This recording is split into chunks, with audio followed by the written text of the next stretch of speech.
Hello, everyone. Looks like we are almost done.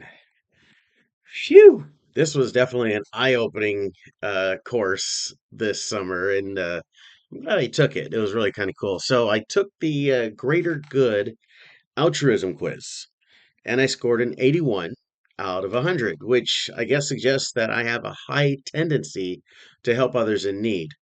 And I would say that it kind of lines up pretty good with how I do see myself. Helping people has always been something that's been important to me.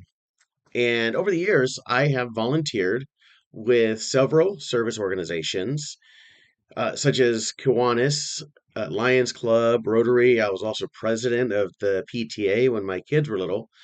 And for me, helping someone usually is not about getting recognition or expecting something in return, which is kind of different for a lot of these people that are doing it online just to get the likes. If I see somebody who needs help, and if I'm in a position to do something, I definitely try and step in. Two of the character strengths I identify with the most are empathy and fairness.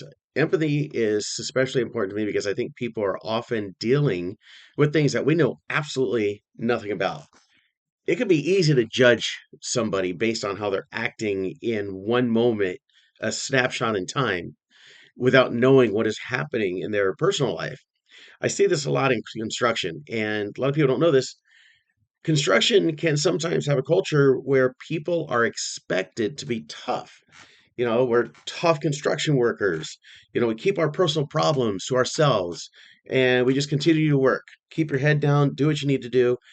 Try not to operate. I try not to operate that way. And if one of my coworkers or subcontractors are coming to me and say, hey, we're dealing with a family emergency or something serious at home, my first reaction is not give them a hard time or make fun of them. I listen. I understand what is going on, and I figure out what I can reasonably do to help them. If it means giving them a couple of days off, give them a couple of days off. You never know. And sometimes, let them leave early. Other times, it might have to adjust the work schedule. Moving somebody to another task, rearranging people, or if they want a few minutes to talk. Mental health is definitely something that I think we need to take seriously in the construction industry. There's people working around us every day who may be struggling, and sometimes just having someone recognize that something is wrong with, are you okay? That can make a difference. When I was working at the airport, we were doing the remodel, and Hoffman and Skanska, both construction companies that were part of that, they put together a trailer, and the trailer was specific for those people that needed just some time alone. It was a quiet room where it's completely private. There was a phone in there, a landline in case they needed help, they needed to call someone, or even a suicide hotline.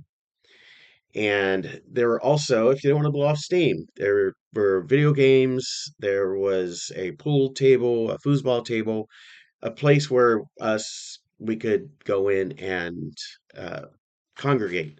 And as a veteran, we had our weekly meetings there during the day, during work hours, and they allowed that. And it ramped up our productivity and it really helped out a lot. So fairness, it plays a big role in creating a culture of kindness and care. So as a superintendent, I'm working with a lot of different personalities, a lot of companies, a lot of trades, and I think it's important to treat people fairly regardless of their position.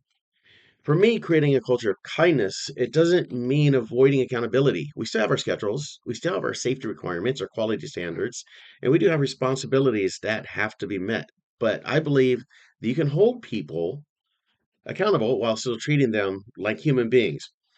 One thing this quiz has reminded me is that kindness doesn't always have to be some huge act. Sometimes it's just listening or helping someone solve a problem, giving somebody a little flexibility when they need it, or recognize it that they may be having a difficult day. So, my question for everyone else is what is one small thing that you could do in your workplace?